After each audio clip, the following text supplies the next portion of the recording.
Hi, this is a reflection on lesson 161 in A Course in Miracles. It says, "Give me your blessing, Holy Son of God."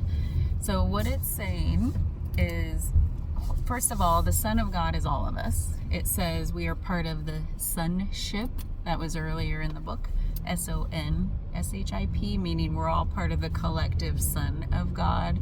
Son, obviously genderless, meaning that we have that connection with God in that way, that we're a child of God. So give me your blessing, oh fellow child of God, is basically I think what it's saying, because it talks about how we view each other in the light of kind of fear and hate. And it talks about how we see other bodies as something to be feared and therefore something to be attacked or be attacked.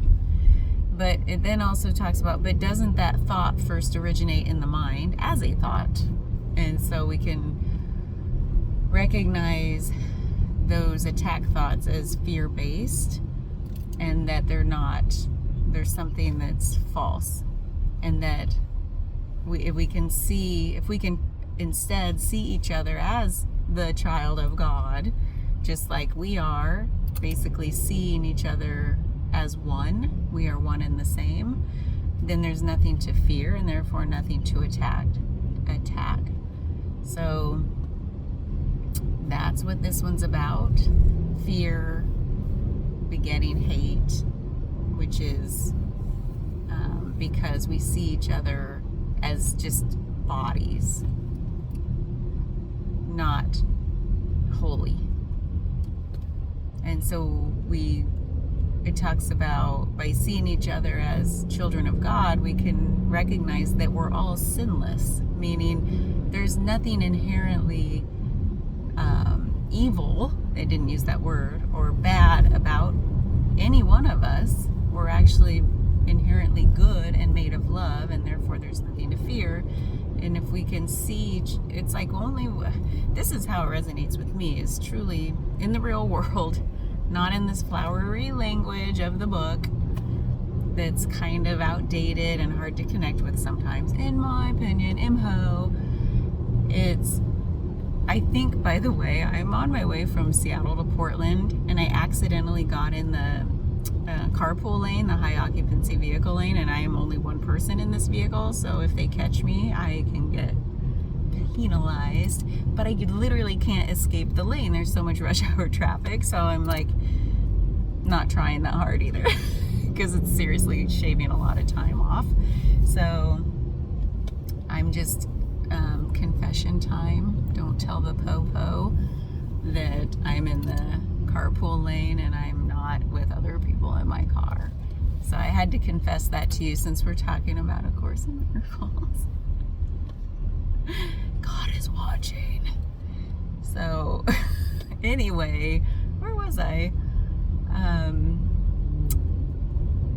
The way it resonates with me in regular, everyday, down-to-earth life is that, seriously, when I have thoughts about the other person, like separate, like I'm separate from them in some way, in a big way, or like I perceive them to be doing something that I don't like, or that they're out to get me, or whatever. If you look at a situation, you dehumanize and depersonalize a person, and then it's easier to feel separate from them, and it perpetuates that, and therefore that begetting thing, it begets more fear and hate and fear and hate.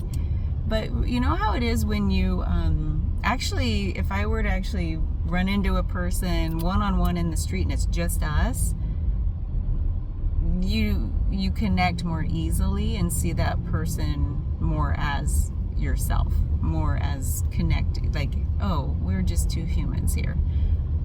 It's like coming face to face with them, you humanize them, and it becomes personal, and you connect. But when you're separate from them, and it's easy to talk about this in rush hour traffic, that's for sure, because everyone feels pretty separate from me right now. I'm not actually irked. I'm actually pretty calm, probably because I'm in the carpool lane. bougieing it up over here. It's just, but you know how it is. You've probably had that experience. You run into someone, and no matter what differences you might have had, or like, oh, if we weren't one-on-one, I might have preconceptions about them, or I might have judgments, or they might have judgments about me. And yet one-on-one, you're like, we're connected, man, heart to heart.